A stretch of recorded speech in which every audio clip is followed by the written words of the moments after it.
Dave Pietrzewski, David Pinsoff, podcast about evolutionary psychology, tagline is actual evolutionary psychology. by actual evolutionary psychologists, and this is what it is. Yep, let's continue listening. Okay,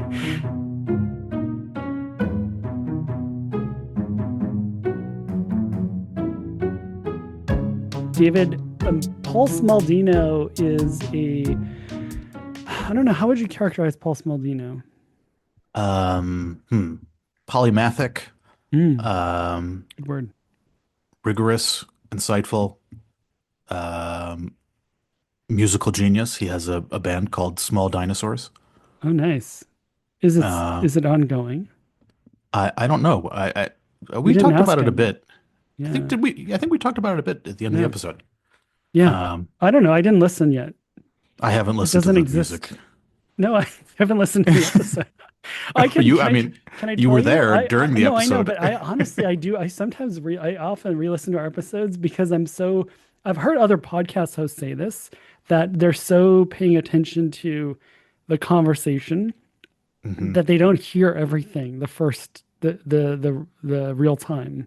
Well, Or there's they do, definitely a but it's a different way difference. of processing. Yeah, Yeah. it's a different mind because, like, when you're in the middle of a conversation, you're thinking about what you're going to say next and what question you're going to ask and, like, how to interact with the person. But when you're Right. listening as a bystander or as a third party, you get Yeah. to just take in the whole gestalt in a very different way. Yeah. So what you're saying is we don't listen to the guest when we're interviewing. No, I'm kidding. No, no, no. It's the opposite, actually.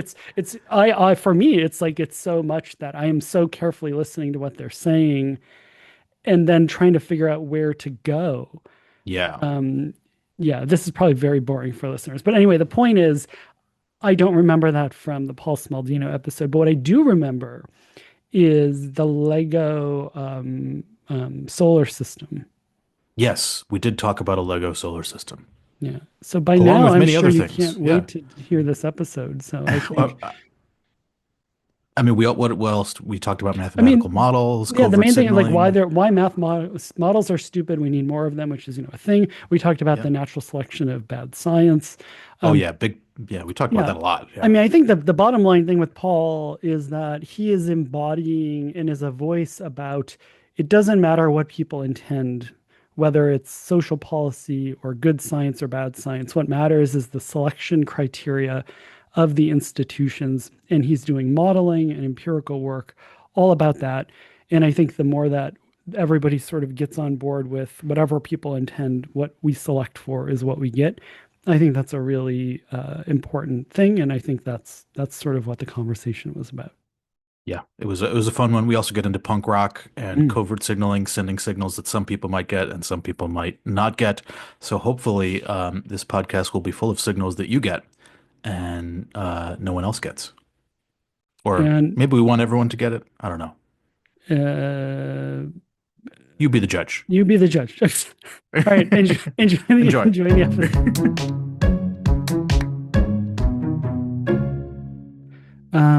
So yeah, let's get started. Paul is we always do just an intro beforehand, so we can just get right into it. David, do you want to start with this or Sure. yeah? Well, I am David Pinsoff. That is an identity.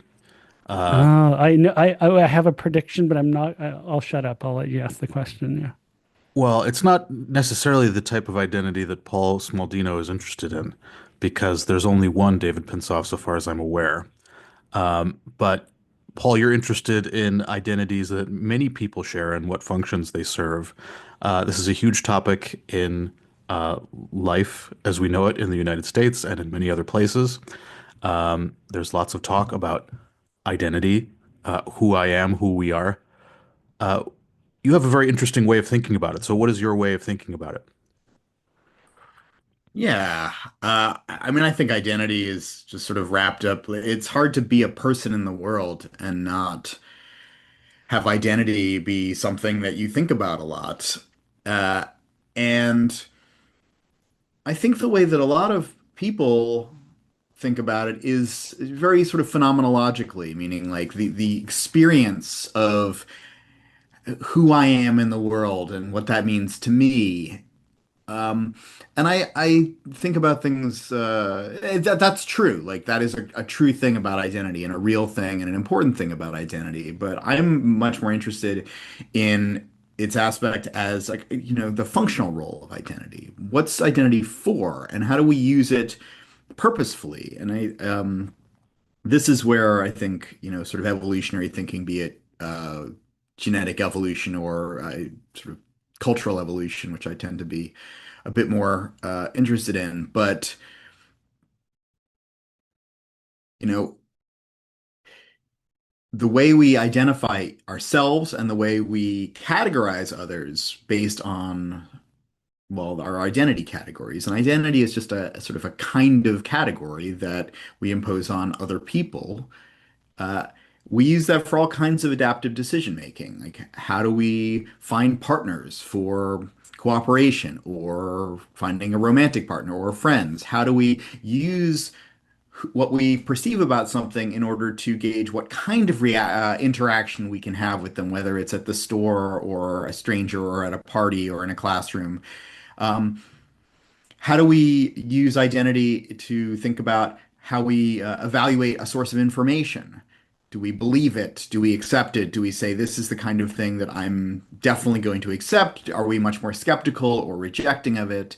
Do we use this to attack somebody or dismiss somebody? Um,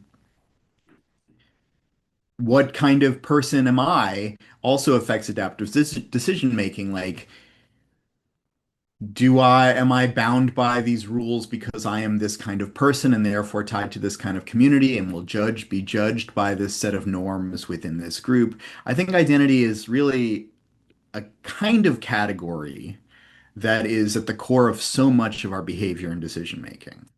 Mm, And just to say, like, all categories in general, like categorization is kind of one of the fundamental things that we do, right? It's foundational to how we behave and how we think, how we perceive the world.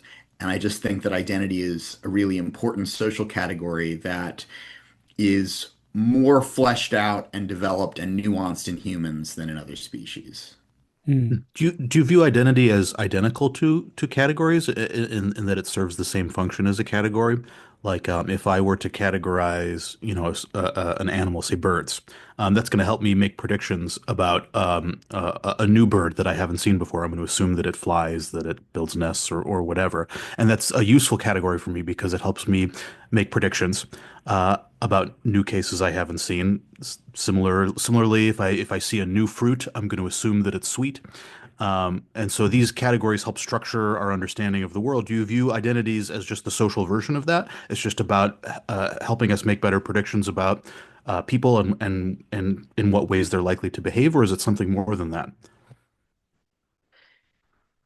Yeah, basically yes. Okay. I think of identity as a kind of category, Okay. and being a sort of special kind, it has the features that it has. Like the category identity is a kind of category that has certain features. But yeah, I do think that to me, the most helpful way to think about identity is as a kind of category. mm. Okay. And David, well, let me just poke on that Yeah. too a little bit, which is that, but there's also the part, and Paul, this is also like what you study. So I'm just saying what you've said is that it would be also as if like the fruit was also in a strategic stance towards the world. So unlike the fruit case where we're talking about the third party perspective of, well, what can I make an inference about for this fruit? There's also this sort of entrepreneurial or creative part of identity or strategic part of identity, negotiating identities or creating them or embodying them or broadcasting them.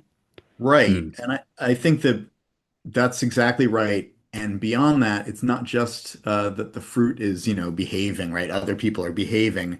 And so we have to think about strategic views on what, because due to their someone else's identity, how will they behave?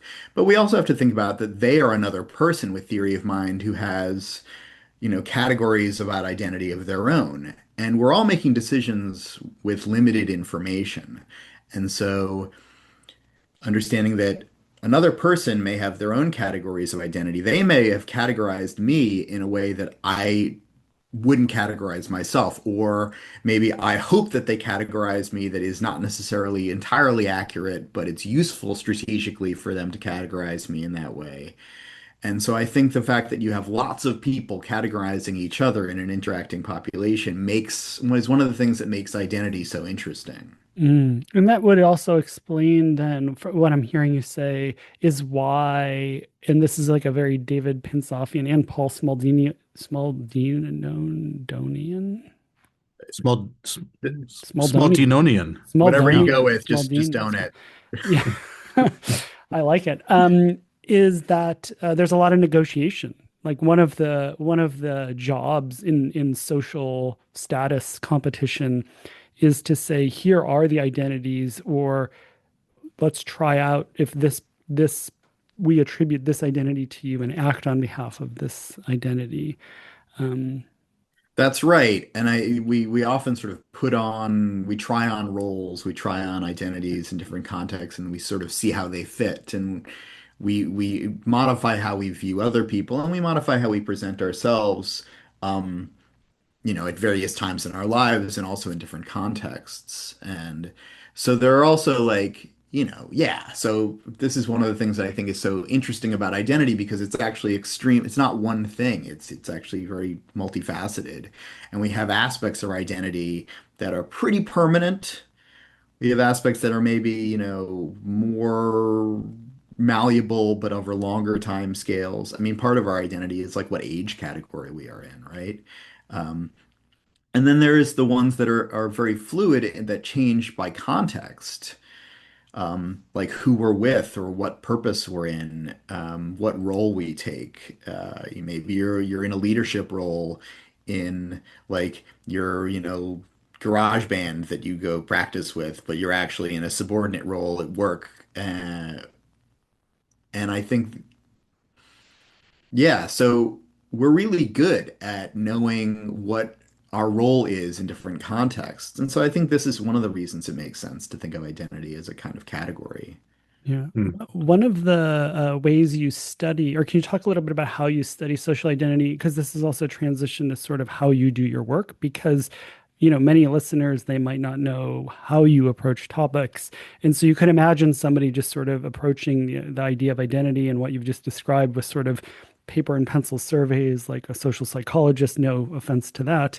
But, the way you approach any topic you study is with a bunch of cool tools that are, you're one of the people doing these things and writing books about them. So can you talk a little bit about like how do you approach these and why do you use that tool?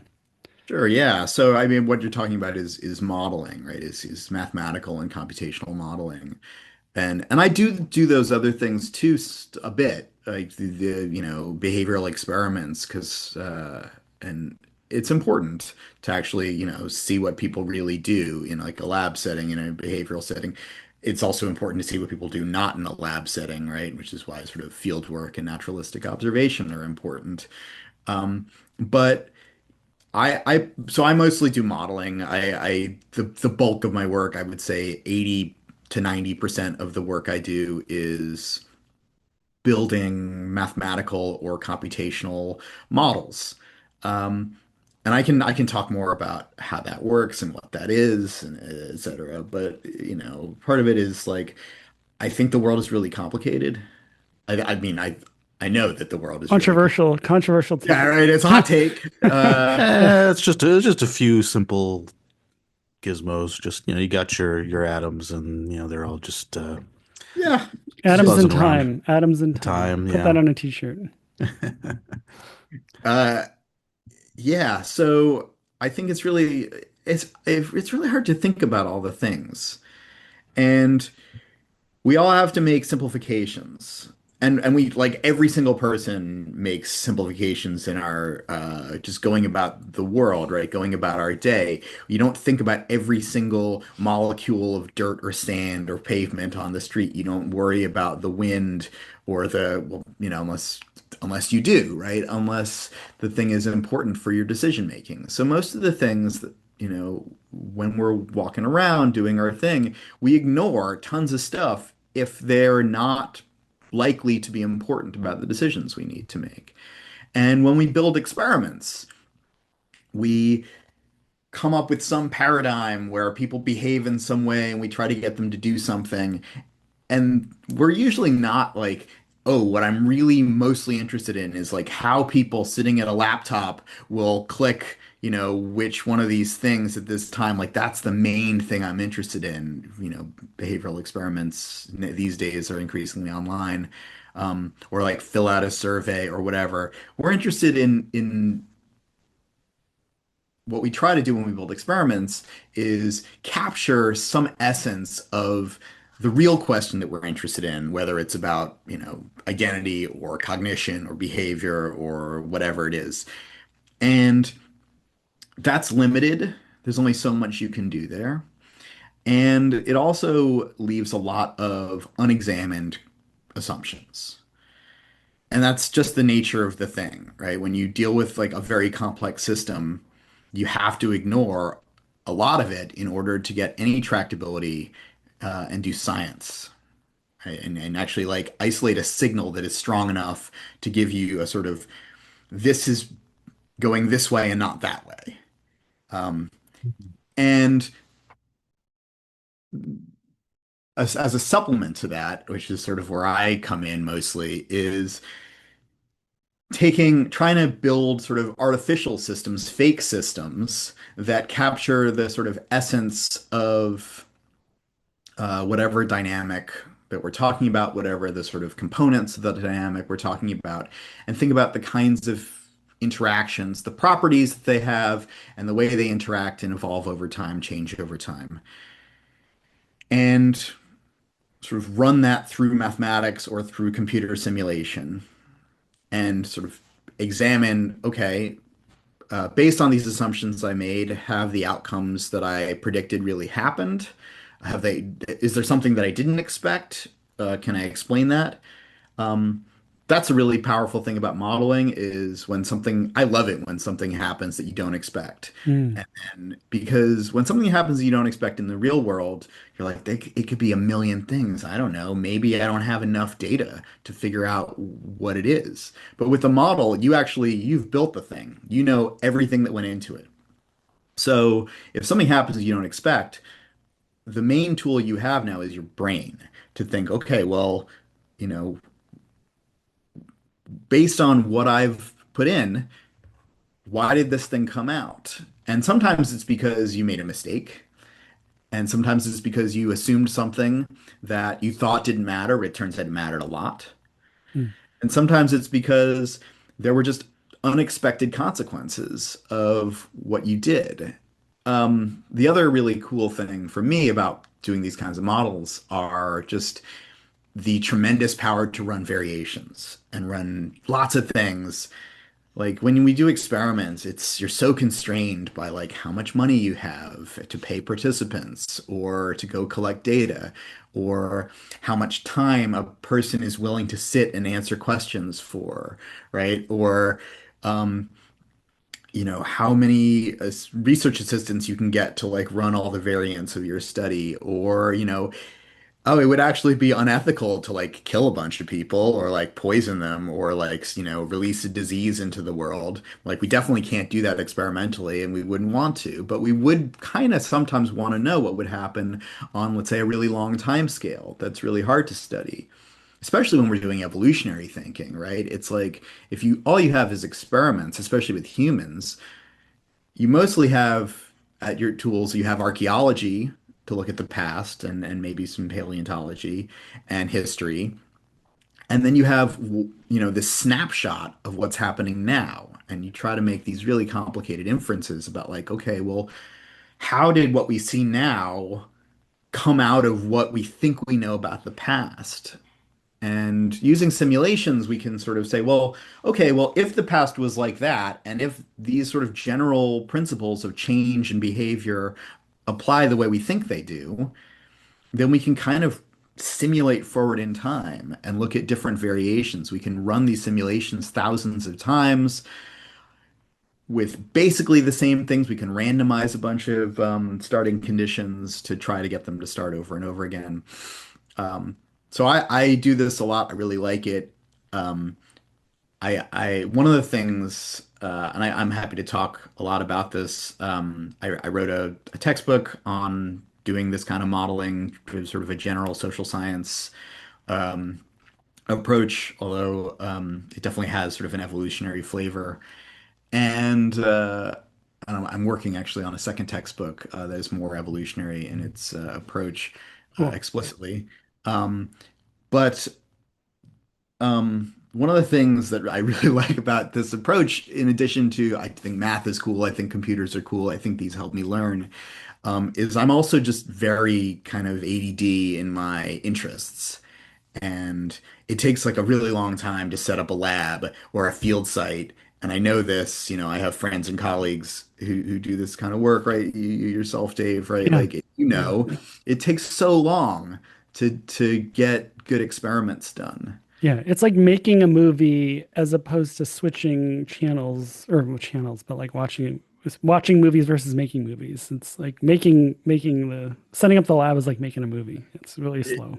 yeah, it's a good analogy. And I think like, uh, instead of, you know, if I just wrote the movies, Yeah, and that's more like what I do, yeah, which is like I know how, it works in theory, and I can just kind of like imagine it, except I can do more than imagine it and I can simulate it. But the once you sort of learn how to code and do these kinds of analyses, right? Like the startup time to getting simulations, the thing that takes the longest, honestly, is the design part, is just making sure that the model makes sense and is a good model. And I think that's the hardest thing to do. And and once you can do that, right, running simulations is pretty low cost. yeah, Especially like if you're like me and are at a major university and you have access to a high performance computing cluster, you can run tens of thousands of simulations in a day. It's so funny to me when I talk to people who do simulations and they'll just say, "Well, I don't want to do that. Like that's too many simulations to run. It's going to take like a week to get all that data." And I'm like, "Are you kidding me? Like, yeah. Talk to an infant researcher or an exactly. anthropologist. Yeah, a field Yeah. anthropologist. Yeah. My wife has a PhD in developmental psychology, Yeah. and so like she did this like longitudinal work that for her dissertation that took a year and a half just to Yeah. collect all the data. Yeah. And yeah, a field anthropologist who's spending, months out of the year every year going back, over years to collect data for a single study. So I find it sort of laughable when people complain about it taking like a week to do data. And it's not even like you have to be there for that week. You just like hit run and then walk away. Yeah. Um, so the challenge really is, but the bar is then the standard becomes like, do you do something meaningful with it? Do you do something that makes sense, that is develops insight, right? Because otherwise, it's like, what the fuck am I doing? Yeah. Uh, Yeah. Hmm. Yeah. So it might be useful to like um, take a concrete example of how this approach is used. So have you run simulations or developed models relating to identity that you could walk us through, like how you break apart the components? Or is there another model that you think is a good illustrative example of how this approach works? Yeah, sure. I think, I mean, the answer is Yeah. yes to that. Yeah. Let's talk about, we can talk about the covert signaling stuff because Okay. I've done a lot on that. Okay. So, uh, this came out of an idea, basically, first of all, that context would influence the nature of identity if you think of identity not only as a category, but as a communicated piece of information that I know, I know things about myself. I, am a certain way. I am affiliated with certain groups. I have certain commitments.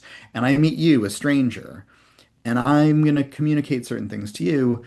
And there's an old literature from anthropology mostly and sociology, social psychology have sort of worked on this too, on like ethnic markers or identity tags. It's like, well, if we live in a world where people are different from each other and they meet strangers, it would be good to have a way, sort of from a distance, at a safe distance, to be able to know very quickly some things about, what this person is likely to be, what this person is likely to be like. And so the way they dress, the way they, decorate themselves, that's obvious, right? Their fashion, their clothing, you can see that really far away. Um, then there are certain things like the way they move, certainly the way they talk, like obviously the way they use language, the language they speak, but also the accents they have, the mannerisms of their speech. These are things we can really easily use to categorize people. And this really helps.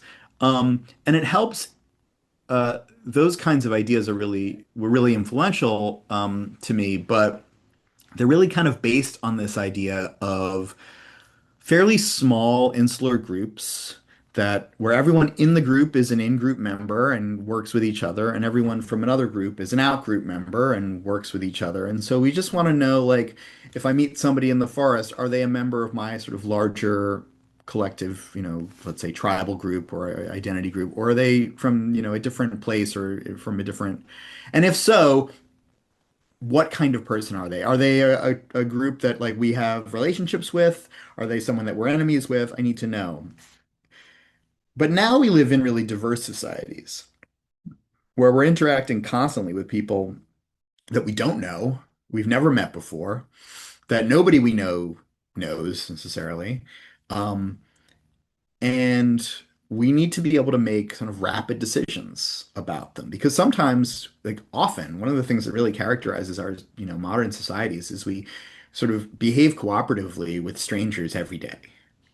Just like you go to the store, buy things from the person at the store. You don't try to steal from the other customers, right? You like ride the bus or the train or get on a plane, right? Where we're all sort of calmly, right? Sarah Hardy has this famous example of like if you took like 200 chimpanzees and put them on an airplane in like a locked, cabin in the sky, like you would, by the time that plane landed, you'd have like a bunch of dead chimpanzees because they'd all have killed each other. Um, Movie option idea. Yeah. Chimps on a plane. Yeah, Jim's on a plane. Yeah. I don't know about you guys. Every time I go to the grocery store, I form a coalition of males and I raid someone else's shopping cart. I was going to So say, I think yeah, David might be the exception to what Paul yeah. just So said. But yeah. I'm an Anyway, exception yeah, to this rule. yeah, exactly. Yeah, that's fair. I mean, that's why I don't go to Ralph's. But Yeah.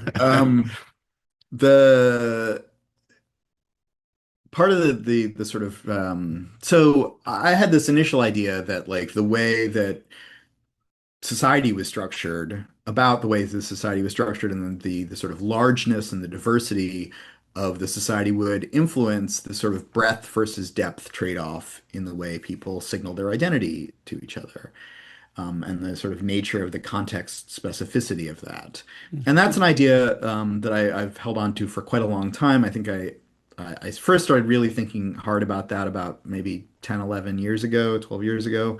Um, I really sort of I published like a sort of conceptual idea paper about it, shortly thereafter, and we just have like the first kind of major modeling paper on this idea coming out, hopefully coming out.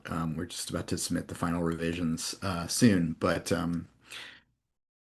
and I'll talk more about that. But one idea that kind of came along with that, I developed was this idea that we actually aren't just trying to honestly signal about ourselves. Um, it's actually a lot of the time we hide information. We're not only dishonest, but just sort of sneaky about, or selective, let's say, is the word, about how we talk about ourselves to other people. And that obviously we do that, right? We just like you don't walk into a store and just start like yelling your political beliefs, right? You use judgment, right? Prudence, right? You're being savvy. Um, but one of the things that's really interesting is what happens when you have a diverse society, and like often you find ourselves in positions, both like in person and certainly now online, where there's a large audience, multiple listeners. And the thing that occurs then is every person, if you have people from diverse backgrounds with diverse experiences and assumptions and categories, if I say something that potentially gives information away about who I am, that's going to be interpreted differently by different people. I mean, the most simple version of that is like one person is like, great, they're like me. I might want to be friends with them. And another person is like, oh, they're part of that group that I hate. Like, I want to fight them or rob them or just like not help them or whatever. And what happens? How do I talk about myself? Or, well, first, a further version of that is like, what if, you know, if I'm a member, let's say, of an oppressed minority, I might want to talk about myself in a way that I need to find friends, I need to find people who will help me, I might need to find, romantic partners, but I don't want to risk outing myself in public and be potentially ostracized or hurt or imprisoned or killed. And so I need to be more selective about the way I speak. And one of the things that's really cool about human language, and not just human language in terms of spoken words, but also in terms of like the way that we communicate more broadly, is how nuanced, ambiguous, and multifaceted it is, right? The linguists have this term called implicature, which I really like, right? Which is me like the meaning that is implied by the statement, right? This comes from pragmatics. So if I glance at an open window and say, it's a little chilly in here, I don't have to say like the implicature is maybe you should close the window, even though I didn't say it explicitly. And what's neat is that because we because language is complicated, because we have enough life experience to draw on previous categories, we are smart enough to think about lots of things in different ways, context, etc. I can say one thing that will have different implicatures to different people. And when this is used strategically for identity signaling, this is what we call covert signaling. So this is work that I originally developed with Tom Flamson and Richard McElreath, and have continued to develop it with other colleagues. Um,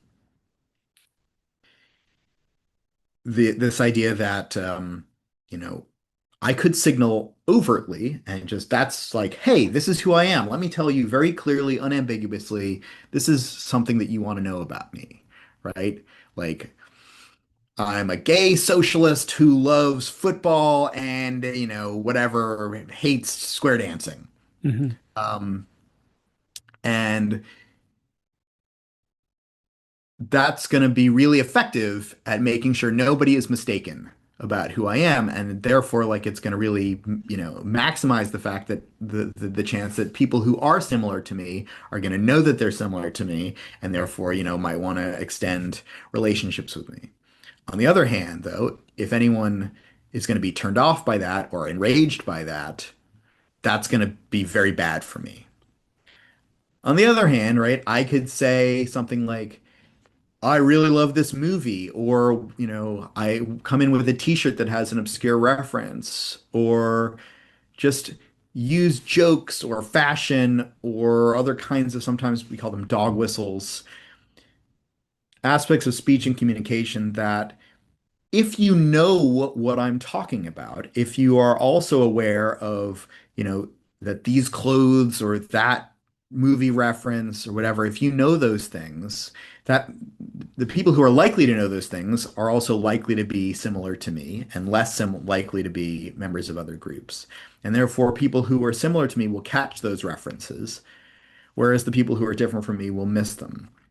Because language can have multiple implicatures, I could say something this is one of the reasons why, like, for most people who like humor, which is most people, right? Like, there's this old trope that like the funniest people you know are actually like your friends are the funniest people you know, always.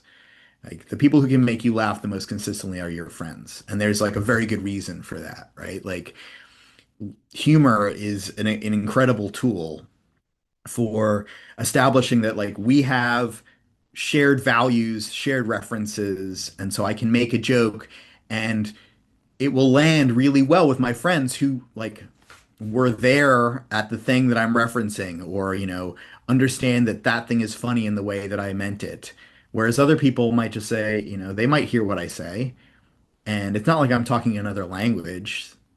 They can hear the literal words I mean, but there's the text, right? And there's subtext. And subtext can act as this kind of covert signal. So that's the basic idea.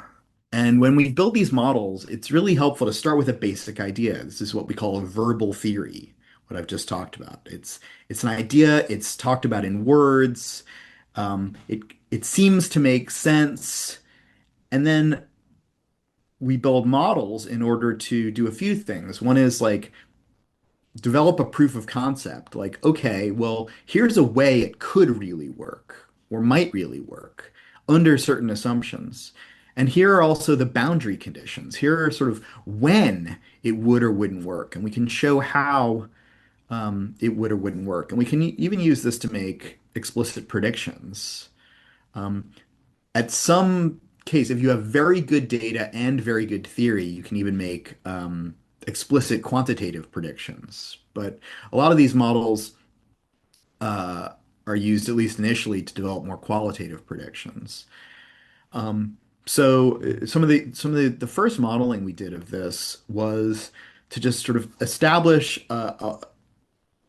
basically you create an artificial world where you say, okay, well, the world is going to be populated by people. What are the properties of those people? What do they do? Well, everyone has in these models some things about them. And to anyone else, to make things easier, we just said, well, let's just say any two pairs of people are either similar or not similar. And in a later model, we say, well, we can make explicit things. We give people like a vector of things about them, and we establish a cutoff where if you share enough things in common, you're similar, otherwise you're dissimilar. And you could do this if you think that's about assumption, you could do it you should do it another way. That's you've just identified one of the great things about modeling, which is that if I do modeling and I say, look, I've made this discovery with my model, you can say, well, you've made an assumption that doesn't hold in the systems that I'm interested in. And that's great. That means that you can take my model as a jumping off point and build on it and extend it and say, look, if you make these other assumptions, it doesn't hold. And that I think all goes towards building more robust, more falsifiable scientific theory. So we build these models and we assume that like basically people are in a population where there's other people in the population that are similar or dissimilar to them. And in these first models, we say, well, let's not even worry about what signals they're using or how they're signaling. Let's just assume that what they're doing is signaling either overtly or covertly. And overt signaling has a probability of, being identified by anyone who's around, and regardless if they're similar or dissimilar. And covert signaling is noisier, so even similar people are less likely to pick up on it. Sometimes you miss a joke even when your friend makes it. But dissimilar people are really unlikely to get it. And then it's this trade-off, right, between the increased fidelity of the overt signaling versus the avoiding sort of burning bridges with dissimilar individuals. And then we assume, well, okay, now people pair up to actually work on something together. And there are factors that influence the payoff that they get, how good that is, how good that working together is. Say, well, it's better to work with someone who's similar to you, but it's if you have to work with someone who's dissimilar to you, it's better not to be aware of all your differences. Right. So it's Mm. better, we all like, you can work with someone. It's why like, we have these heuristics of like don't talk about politics and religion at Thanksgiving or whatever, right? It's sometimes better not to highlight the differences in order to have a good time. And Mm. especially if you're trying to work with somebody. Um, And we can vary things like, well, how bad is it? Like, is it a little bad to know you're dissimilar, or is it like really bad, like they kill you? Um, and how often do you have to work with people who are different from you?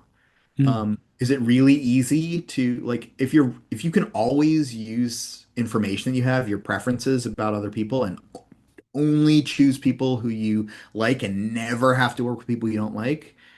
Yeah, maybe you should signal overtly all the time. Uh, but if sometimes you have to work with people, a fair amount of time you have to work with people that you don't like, um, then yeah, the model sort of predicts that we should expect more covert signaling. Now, I'll take a pause here, but I'll just say like that was sort of the groundwork, this kind of modeling with these kinds of qualitative predictions from the math. And we did simulations later, both where we did an agent-based sort of computational model where we could have minority and majority groups to make more explicit predictions there. We did an experiment using sort of pre-Elon Musk Twitter to to look at how people were actually signaling about their political identities online in different contexts, and how people we did it in a behavioral experiment where to look at like what signals people chose to see if like the predictions of the model actually, aligned with how people act in the world, and they do.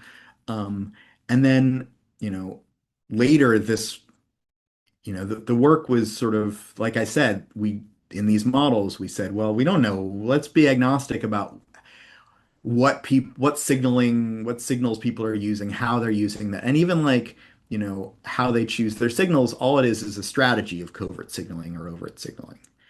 Um, but that led to sort of new ideas about the sort of lifespan of signals. Um, and the idea that like, well, if I'm using, let's say, a reference, a fashion choice, or some words that I'm using, a joke that I'm using, and I'm doing this in public, like the whole idea is like there are third-party listeners, and I'm using this because the people who are not like me don't know this reference, and the people who are like me do. Well, like people aren't stupid. Eventually, if everybody in my in-group is using these covert signals, people from the out groups are gonna wise up. They're gonna notice. Like we notice Yeah. all the time, right? This is something that's like We call out the dog we whistles call out as a the dog group. whistles, Yeah. usually often years after they were effective. Yeah. Yeah. And that's sort of the nature of it. So something that used to be covert is now overt. And we became interested in what are the dynamics of like, does that imply that covert signals will have like a natural lifespan? How long is that lifespan? What would determine that lifespan? Um, and exactly how long the lifespan is, we don't know. But the things that determine the lifespan now we do know from we built a completely different kind of computational model and also a math model to do this. Covert signaling, I think also this is one of I'll pause for a second. I keep saying I'll pause and then not, but this is one of the additional benefits of modeling. It's not just that these things are hard to study because we're talking about timelines that are hard to study and naturalistic interactions that are hard to study, but also because by definition, I'm talking about a signal, a piece of communication that you have to already be in the in group to be able to identify. And that's really hard to study empirically. Um, Mm. we came up with some workarounds for a couple of different empirical studies, but they're limited, right? And the modeling really drove what we were looking for and helped us sort of see what kind of thing we were looking for. Mm. Yeah. If it's designed to not be detected by the experimenter, then that makes the experimenter's job extremely difficult. It does, yeah. So when we did this with Twitter data, and this is data collected in 2020. we specifically used, tweets collected in the like weeks right before the 2020 presidential election in the US. We only used US participants and US based accounts. And we figured, well, political identity was really salient. I don't know if you guys remember 2020 is a really fun year. Um, the it was like, you know, it was wait, was this 2020 or 2016? Now I can't remember. Um, Either way, it was like, this we're talking about like right before, the election, which was very heated. It was right around when Amy Coney Barrett had been approved to the United States Supreme Court. It was just months after George Floyd was murdered. So like political identity was super salient.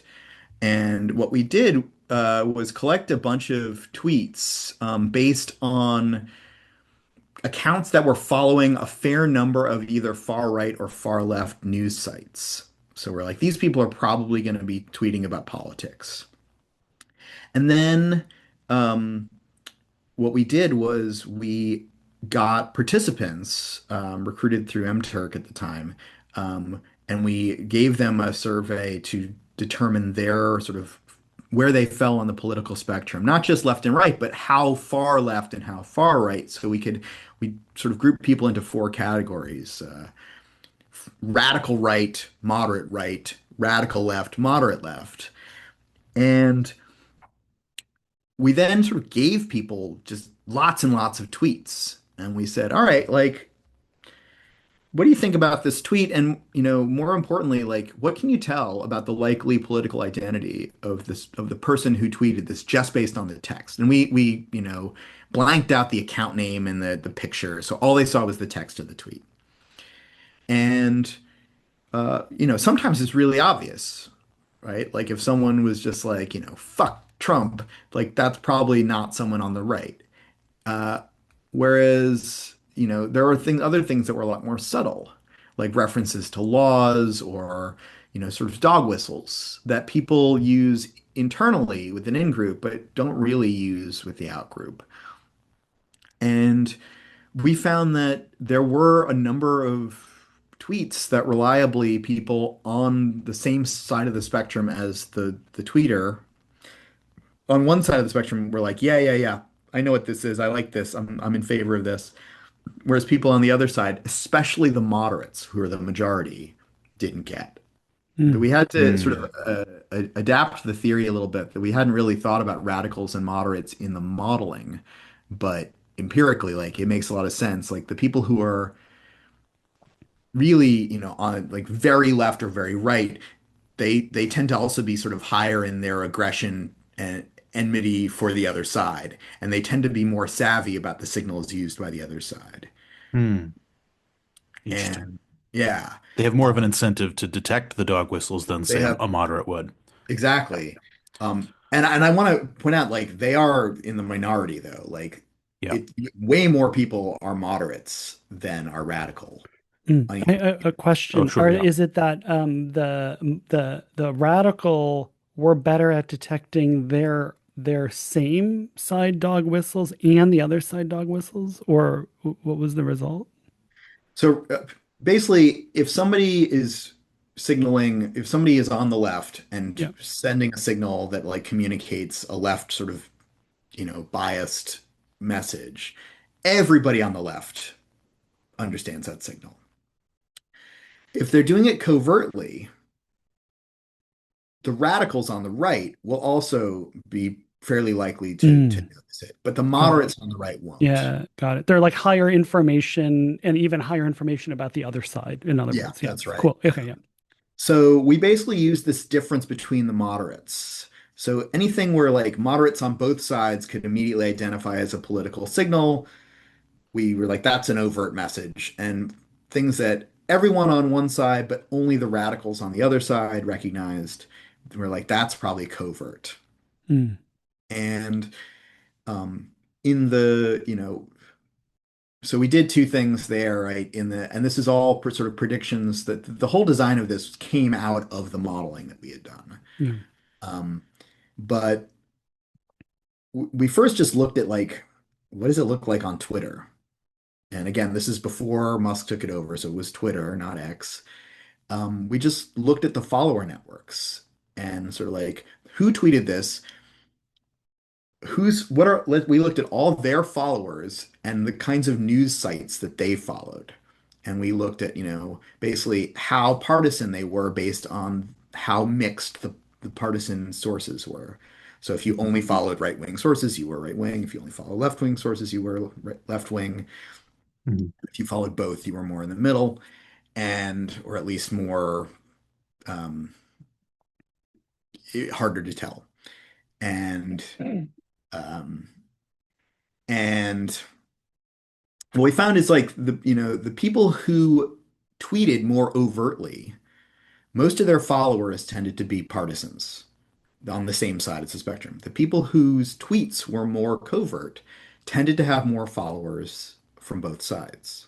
Mm. And this is say radicals on either side, radicals with politically homogenous audiences were more likely to signal overtly, and radicals with more distributed or politically distributed audiences were more likely to signal covertly. Is that Not exactly. So okay? we didn't re we so the radical versus moderate, those were our raters, the people who were rating tweets after we'd collected them, because we could actually ask them all these questions Mm. about their political identity. Got it. The Okay. people who are actually producing the tweets, the only things we know about them are what news Got account it. they follow. Got So it. we're not really able to say that much about how radical they are, but we do know that Right. like they're probably at least fairly politically engaged because they're Okay. following lots of news sites and are tweeting about political things. Got it. And Right. were the participants rating the radicalness or just the left-rightness? So let me back up, right? So Yeah. we actually the first thing I did, right, or that we did was uh do some just ratings of tweets and ratings of so we got people to ask, answer questions just about their own political views, and that's how we could tell who they were. And then we asked them just to sort of rate these tweets that we had gotten, and we Hmm. used that to sort of as basically a metric, as an instrument to determine if the messages were being sent covertly or overtly. Hmm. And when we just looked at who's sending what kinds of messages online and who's following them, we looked at not so the people who are sending, let's say, right-wing tweets that are right-wing, they're Hmm. following lots of right-wing news sources. Who's following them? And what news sites are they of those people following? Hmm.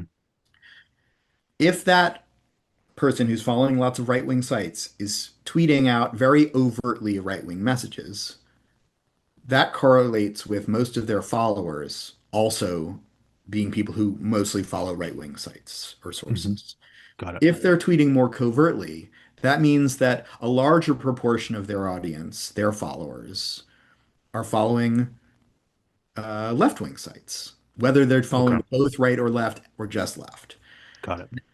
That effect was, statistically significant, and it was, Hmm. as they say, but it wasn't huge because Twitter is already fairly homophilous. Like there's already a Right. fair amount of assortment on Twitter. Yeah. So to boost the signal for this effect to test this, we did a behavioral experiment Mm. Hmm. where we collected sets of tweets that were categorized as either left or right, overt or covert.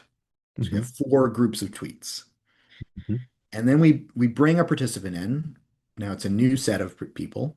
We say, hey, um, you're going to rate a bunch of these tweets, just like we did before. And mostly we're just looking like we asked a few questions about them, like are they political, whatever. But also, like once we determined that they were political, do you like it or dislike it? Do you have positive or negative feelings toward the person who sent this?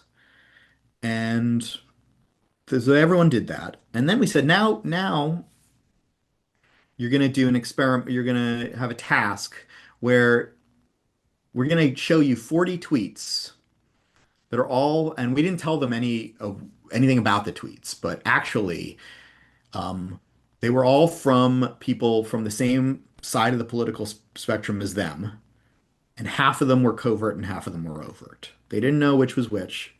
We just said, you're just going to pick this, and we're just going to, and um, there's going to be a random set of 10 other people who are going to rate these tweets just like you rated them. And for every tweet that you select that most of your audience liked more than they disliked, you're going to get more money than we said we were originally going to give you. Mm. But for every tweet you pick that in this audience that if most of them or a majority of them dislike it, you're going to lose money. And so you be careful, but you can select as many or as few as you want. And we're like, there's a minimum amount you can get, but let's say, I don't remember what it was. It was like $5. If all of them hate it, if you pick all the tweets and all of your audience hates it, you might only get $2. But maybe if you go up, you can go like as many as $8. I don't remember the exact numbers. And uh, and all we told them about their audience was how many of the 10 were on the same side of the political spectrum as them. And unsurprisingly, right? People are real. This is like in hindsight fairly obvious, but like it was sort of a proof of concept. People are really good at this. Um, when when people knew that the majority of their audience was on the same side as them, they picked almost everything. They were like, all these, I agree with all these messages. I want to send them all to this audience. When people knew that the audience was made up of a fair number, like a mix, they were more careful. And when they knew that a lot of the audience, a majority of their audience was different from them, they were even more careful in two ways. They just selected way fewer tweets overall, and of the ones they selected, a higher percentage of them were covert. And so, like, it's artificial construction, but the idea was to sort of show that people actually do this in the real world, make these strategic considerations in the real world that align with the kinds of modeling that we did. And I think the conclusions that we make from the model are broader than the ones we can make from the experiment. But the experiment is just an illustration that yeah, people can behave in this way that we predicted that they would behave. Hmm. I see an interesting extension of this. So it would be interesting to look at people who are on the same side politically, say left-wing people, um, and have them evaluate the political allegiances of the tweeter who is either tweeting a covert signal or an overt signal, and whether they think the people who are tweeting overt signals are more radical or more extreme than the people tweeting covert signals, even though they know, even in cases where they know the meaning of the covert signal. And so the idea there would be that if I'm sending an overt signal, I'm sending a costly signal of my loyalty to leftists because I am burning bridges with moderates and with right-wing people. Whereas if I have a more mixed social network, I can't afford to burn those bridges, and so I'm going to be unlikely to be as committed politically. I think that's exactly right. And this is actually, yeah, what you're talking about is related to a lot of the conversations we were having as we first, started doing this kind of work. And one of the things that really kind of inspired, especially this experiment that I just talked about was, I had done the modeling and I just kept thinking about, I think the first paper was published in 2018, but it was written, the first draft of that paper was finished, I think sometime in 2015. And something happened around 2015, 2016 in the US especially, right? All of a sudden it just felt like, and we've been seeing it happen more and more, like all these kind of extreme white national racist, fascist sympathizers just started coming out of the woodwork. Like all of a sudden, they just there were more and more of them. Like people were on Stormfront, which is like a right-wing kind of fascist Nazi website, and they were just we had that march in Charlottesville, um, and it became very clear, like, why is this happening? Or the, question or it's like, why is this happening? And two possibilities sort of immediately present themselves. Like one, people have been recruited to this cause that weren't previously of this mindset. But all of a sudden, this has become much more attractive for people, and people, it's much more compelling. And a lot of people who previously didn't think this way now think this way. Another hypothesis, though, is that people there had been for quite some time a lot of people who felt this way, but were much more quiet about it. That maybe they talk this way in their insular social networks, but they would never talk this way among, in public because of the negative consequences. And between the kind of assortment that the internet and social media facilitate, so it becomes much more easy to find networks of like-minded people online, and that has, good things and bad things about it. And, the rise of a political leader, specifically Donald Trump and others who seemed ideologically aligned with these, sort of emboldened people and said, I think their perceptions of both their social networks and the potential payoffs, costs, and benefits of signaling changed.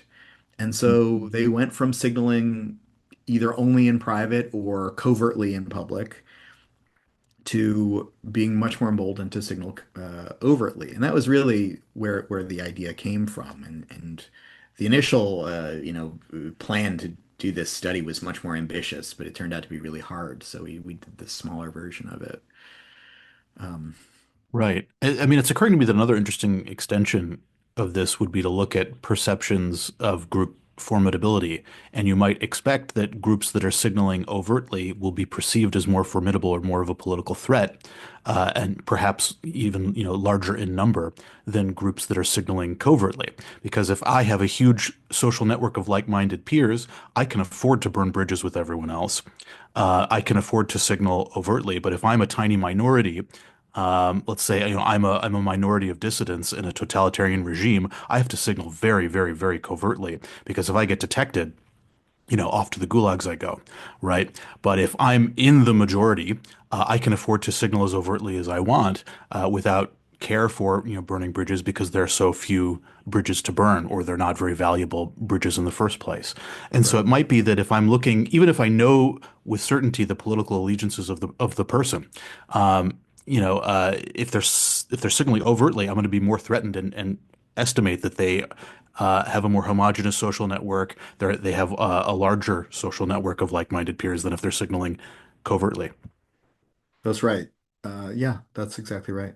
And would it also, I mean, the other question would be the same side. So if I'm a persecuted minority, for example, and I see somebody else explicitly, overtly signaling, that should be minimally interesting to me and maybe a little bit positive, if not really positive, because it's doing two things. One is it's sort of, they're the canary in the coal mine. So are they going to go to the gulag or not? Because it tells me, how many other people like me are there?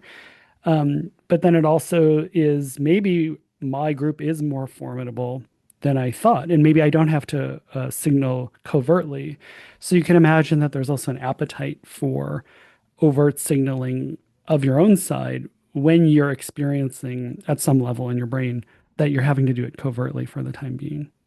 Yeah, that's right. And this is actually something I'm super interested in because I think it's really hard to explain from a kind of strategic perspective.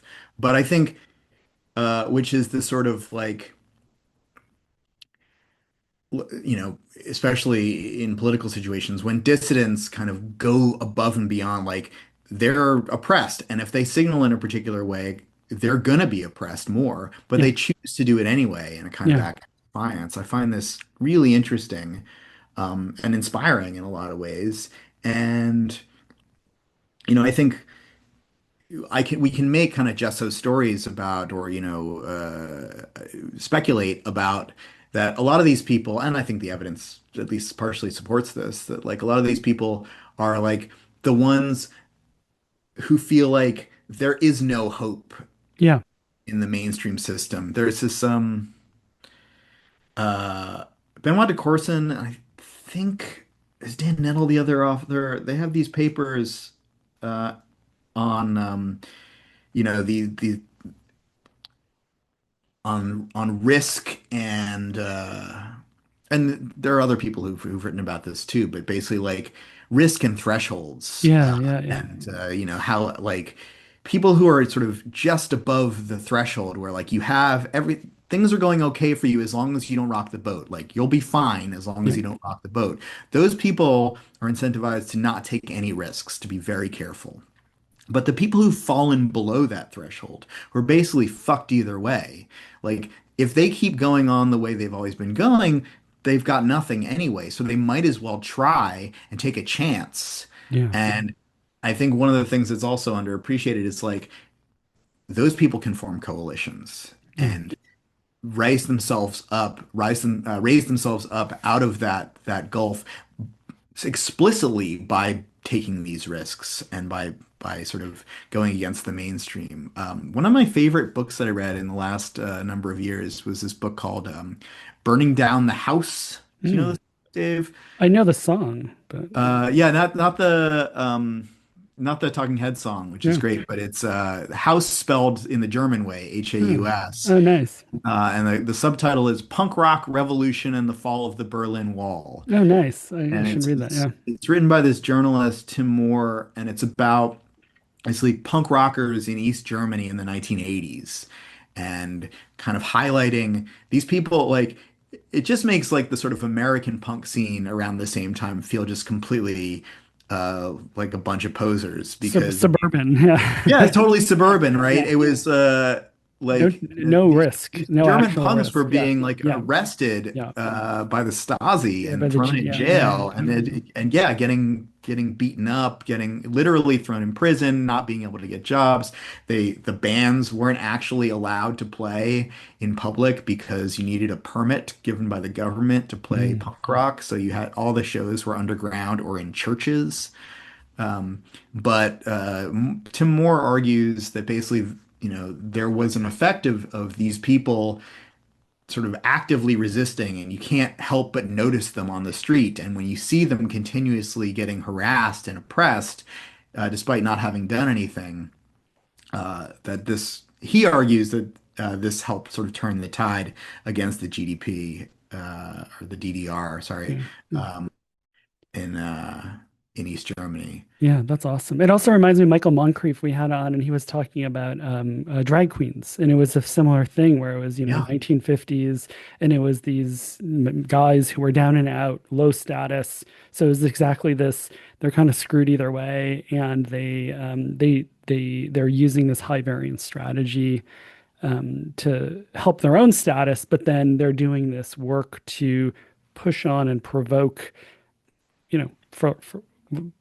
reaction basically, and it was Yeah, that's dangerous to right. do this. If Yes. there's did you ever there's Hunter Thompson's first book, Hell's Angels, is Yeah, that's a great book. I love it's a Hunter great Thompson's a book. great author. Good if you want to Yeah, be a better author or writer.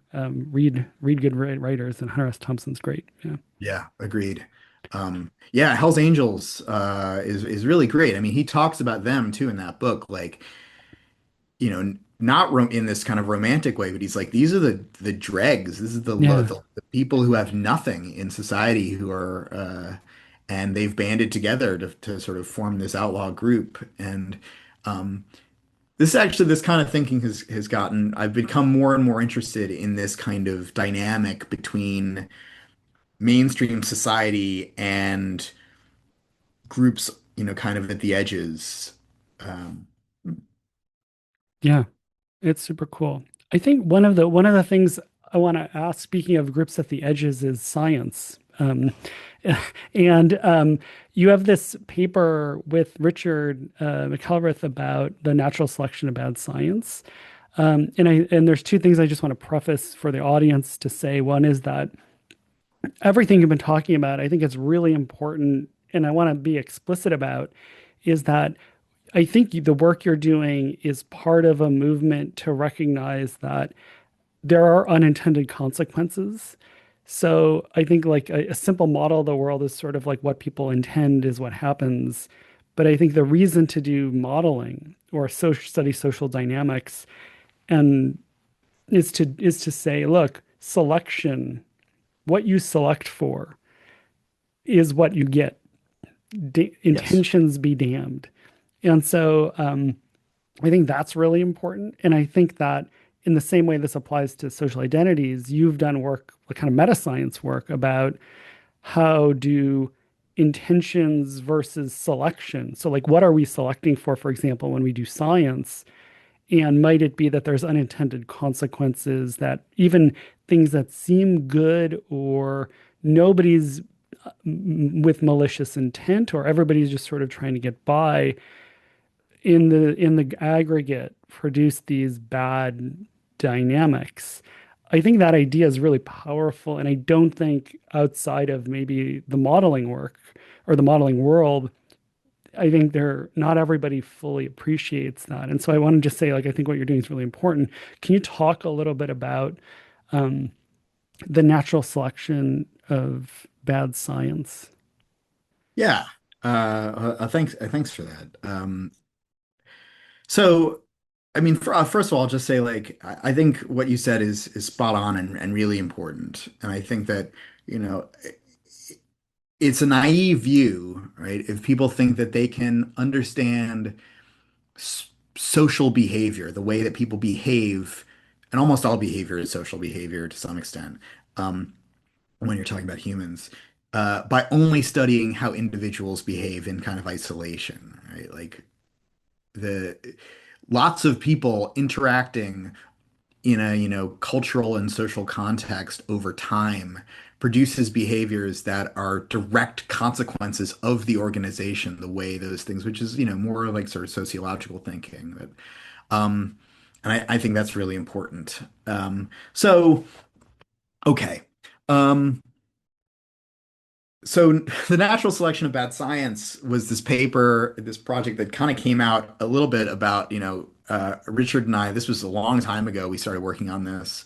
Um, 2014, 2015. The paper came out in 2016.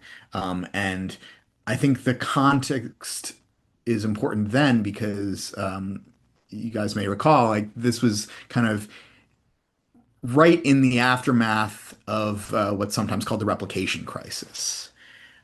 Which was really kind of started in psychology as being recognized, but gradually people noticed it in other fields, biomedicine, and lots of fields. Which was basically that uh, a lot of the standard methods that had become standard in a bunch of these fields were producing results that didn't replicate. And it all like the one of the main catalysts, it wasn't the only one, but one of the main catalysts that really kind of launched this investigation was this publication in this top journal in social psychology by Daryl Bem, Daryl where Bem, yeah, yeah. he claimed to have evidence for seeing the future, predicting the future, that undergraduates could choose which curtain had a pornographic image behind it. And it wasn't even a real curtain, it was like a computer screen. And the point was like the computer chose which curtain to put the image behind after the students had made their guess. So there was literally no way for the students to guess. And yet he's like, well, it was actually they guessed correctly like 53% of the time. And we did a t-test and found that that was statistically significant. And it's just ludicrously terrible methodology. It's just thinking, and I got really upset for another reason too about it, or kind of was up in arms about it because I was like, this is a physics result. If you're claiming to like have evidence that everything we know about causality is wrong, like Yeah, that there's we've another yeah, substance in the right, world. Yeah, this is like the exactly. Yeah. foundation of everything we do. This is a massive claim. and your evidence is just like, like a like 20 undergraduates clicked a button in slightly above chance. And, when people started investigating, they found that like actually he had showed them a whole bunch of different kinds of images, and pornographic images were the only ones that had a high enough. So it's like the whole like there's this XKCD comic about where like he's joking about scientists giving people different colored jelly beans and see if any of them will cure cancer. And then you try all the different colors, and Yeah. then finally one of them is like, oh yeah, like fewer people who had green jelly beans have cancer. Yeah. And then like the headline is like green jelly beans cure cancer. Yeah. But it's if you try a million things, like statistically, one of them will have a correlation. But it's like there's that website, Spurious Correlations, where Yeah. it's just amazing and everyone should look at it. It's like the number of like Kevin Bacon movies in a given decade correlates with like deaths by drowning. Uh, Mm. I mean, Yeah. That tremors. one is actually causal, I think. Yeah. Yeah. Uh, Yeah. I can understand how seeing Kevin Bacon would make you less careful around bodies of water. Ca- I Yeah. I agree with that. I Can I agree with can Yeah. I interject too? This is like inside scoop information. I, as a graduate student, submitted a paper to that journal and the same action editor that handled the BEM article, and my paper was rejected. And it was like careful, it was sort of an obvious thing. It was like accents are categorized. They had tons of control conditions, and it was not accepted at the same time that the BEM paper was. So it's also for me like very egregious in that it's also it wasn't just sort of like people were doing collecting careful science and then this just kind of got in. It was just, from my experience, it was obviously careful science was just being like, no, this is nonsense. And then ESP, yeah, come on in. Yeah. Yeah, it No, seems like it's the opposite of what you'd want to be doing as a knowledge accumulating enterprise, which is taking into account past knowledge and trying to integrate new knowledge with the past edifice of knowledge, and coming into your hypothesis with a set of well-informed priors based on prior research and prior knowledge, as opposed to just starting your investigation in a vacuum, completely in ignorance of centuries of scientific research. And that's, I think, what we are all about as evolutionary social scientists is we want to integrate our knowledge of human beings with past knowledge that we've already accumulated about how evolution works, right? right. And the fact that social science does not avail itself of that tremendously useful tool of using everything we know to inform our research is just mind-boggling. But anyway, Perhaps continue. Paul has a reason why people do Yes. that. Yeah. Why do So people do that? Yes. yeah, so I agree. And yeah, Yeah. so part of this project was to sort of maybe highlight a potential reason for why people are not as good scientists as they should be or could be. Which was basically, griping about like various things in academia kind of came out of it.